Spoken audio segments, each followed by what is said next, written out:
عظیم سعادت سمجھتے ہوئے بارگاہ رسالت کے اندر درود پاک کا نذرانہ پیش فرمائے.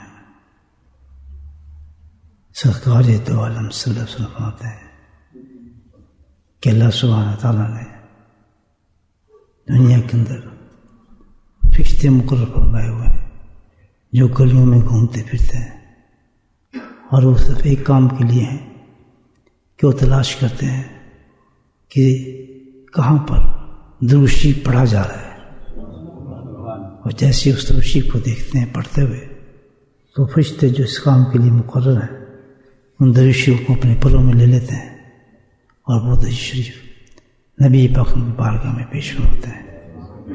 جب وہ درود وہاں پہنچتا ہے تو درود جو ہر آدمی کے نام کے ساتھ پیش کیا جاتا ہے. فلاں ابن فلاں آپ پر درود بھیج رہا تھا. تو سرکار دو عالم اپنی عادت شریفہ کے مطابق کہ جب بھی آپ کو کوئی ہدیہ دیتا تھا تو آپ اس کے لیے دعا فرماتے تھے، اور یہ سنت ہے. تو سرکار کی عادت شریفہ کے مطابق بزرگان دین فرماتے ہیں کہ جب وہ درود پیش کیا جاتا ہے تو آپ اس شخص کے لیے دعا فرماتے ہیں. تو اس مہینے کے اندر مبارک مہینہ ہے، یہ درود پاک کا مہینہ ہے، برکتوں کا مہینہ ہے. یہ تو بہت بڑی سعادت ہے. اللہ پاک نے ہمیں پتہ نہیں کس طرح یہاں بٹھا لیا. نہ تو باہر تو یہ عالم ہے، اس وقت محفلیں چل رہی ہوں گی، گانے بجانے ہو رہے ہوں گے، کوئی کہیں مست ہوگا، کوئی کہیں مست ہوگا. اللہ نے پتہ نہیں کیسے کرم فرما دیا ہم لوگوں پر کہ ہمارے دلوں کو مرغوب کر لیا. اس طرف تمام چیزوں سے مستثنا کر دل کو پھیر کر اللہ پاک نے مسجد میں نماز پڑھائی، اور پھر نماز پڑھنے والے چلے گئے، ان کا کام تو ختم ہو گیا، لیکن اللہ تعالیٰ نے اپنے محبوب بندوں کو بٹھا لیا پیچھے اور فرمایا تم کدھر جا رہے ہو؟ بیٹھو، مجھے یاد کرو، میرا ذکر کرو. دیکھو تعجب ہے کہ ہمیں کوئی صلاحیت نہیں، کوئی ایسی چیز نہیں، نہ ہم نیک آدمی ہیں، نہ کوئی بزرگ ہیں، نہ کچھ بھی نہیں، لیکن اللہ کا فضل و کرم ہے. دیکھیں آپ کہ اس تھوڑی دیر کے اندر اللہ نے کتنے بڑے بڑے انعامات دیے ہوں گے. دیکھا جی ان کلمات کی طرف نظر ڈالیں جو ہم نے کلمات پڑھے ہیں کہ اس کے کیا ثواب ہیں اللہ تعالیٰ عطا فرماتے ہیں. بہرحال اتنے کچھ ملنے کے بعد کیا بندے کو چاہیے کہ شکر نہ کرے اللہ تعالیٰ کا؟ تو شکر کرنا کا ایک ہی طریقہ ہے، اور وہ کیا کہ اللہ کی نافرمانی نہ کرے. اللہ کی نافرمانی نہ کرے. اللہ کی نافرمانی کیا ہے کہ اس کے حبیب کی نافرمانی نہ کرے، سرکار دسوں کو تکلیف نہ دے. جب نبی پاک کو تکلیف ہوتی ہے تو اللہ کو سے زیادہ ناراضگی پیش کرتے ہیں ہمارے لیے.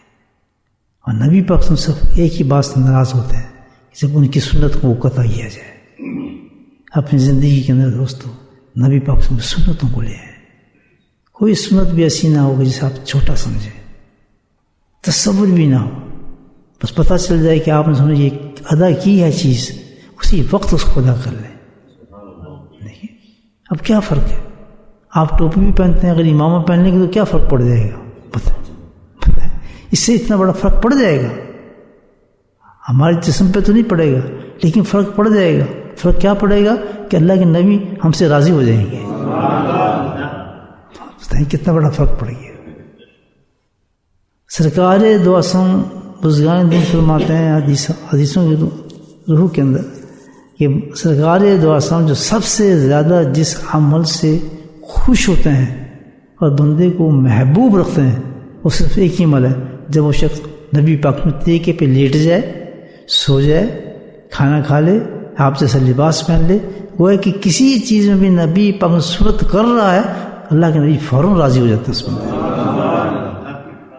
جوتا پہننے میں احتیاط کریں، بہت بڑی سنت ہے.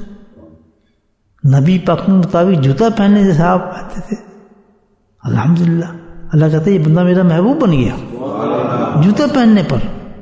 بتائیں میرے بھائیو، یہ سب کچھ اعمال اللہ نے ہم سے کرائے ہیں تو اس کا شکر تو ایک ہی ہے کہ آج نیتیں کر لیں اپنے دل کے اندر کہ مکمل طور پر اپنی زندگی میں ہم ہر فعل جو ہے وہ نبی پاک کی سنت کے مطابق کریں گے اور کسی سنت کو چھوٹا نہیں سمجھیں گے. اس کے لیے سیکھیں، سنتوں کو سیکھیں، اللہ کے نئی والوں کی نئی صحبت میں بیٹھیں. اس علم کو حاصل کرنے کی خودکشی یہ علم ہے، سب سے بڑا علم ہے جس سے اللہ کا رسول ملتا ہے. دیکھیے کہاں سے سنت نصیب ہوتی ہیں، سیکھیں اگر نہیں آتی. بہرحال الحمدللہ، اللہ کا شکر. اب شکرانے میں ہم تھوڑی دیر درود پاک کا ورد کرتے ہیں اکٹھے انشاءاللہ.